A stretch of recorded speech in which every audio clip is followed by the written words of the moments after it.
Our next story is about someone who is so tired of being called old that by now probably he wishes no one remembers his birthday. But you see, you don't have that luxury when you are America's oldest president. And you don't have that luxury all the more if your age is constantly the topic of discussion. Joe Biden turned 81 on Monday. It is a milestone that, unfortunately for Biden, drew all the more attention to his age than he would like. At this point, I'm sure he would love it if people just forget the fact that he turned a year older. Biden even tried to resort to humor in order to persuade the voters that his age and experience actually is an asset to tackle America's problems. At a ceremony on Monday to pardon the national Thanksgiving turkey, Biden joked that he was not around for the first such turkey event 76 years ago. Also, that it was difficult turning 60.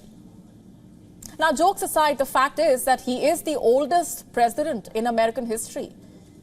In fact, if re-elected, Biden would be 86 by the end of his second term in office. Just for some perspective here, Republican Ronald Reagan, who had the prior record as the oldest U.S. president, put an end to his second four-year term at age 77 in 1989. You see, Americans have been worried. Opinion polls have shown that they are concerned about whether Biden is too old or is he even mentally unfit for office. A YouGov poll released just days before Biden's birthday found that 54% voters think he no longer has the competence to carry the job of the president. And that number, by the way, is up from 49% who said the same in February. In a mid-September Reuters Ipsos poll, voters expressed concern over Biden's age and his fitness for office. 77% of the respondents, including 65% of Democrats, said Biden is too old to be president, while just 39% said Biden was mentally sharp enough for the presidency.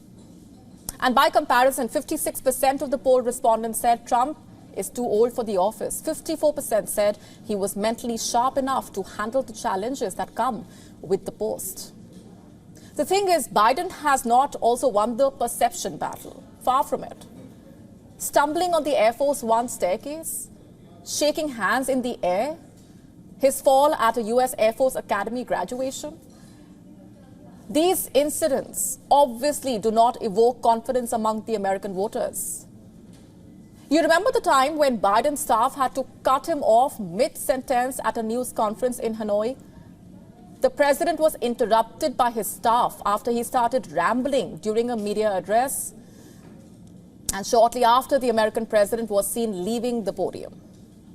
A recent survey by Bloomberg News and Morning Consult this month found that voters in 7 swing states are more likely to associate old age with Biden than any other topic. And in an open-ended question asking what they had heard about the candidates lately, hundreds of respondents cited Biden's age. And think about it. Why would the voters, especially the youth, want a leader who does not invoke confidence about being fit enough for the job? Biden has tried his best to convince them that he is not too old, but that does not seem to be working. WION now available in your country. Download the app now. Get all the updates on the move.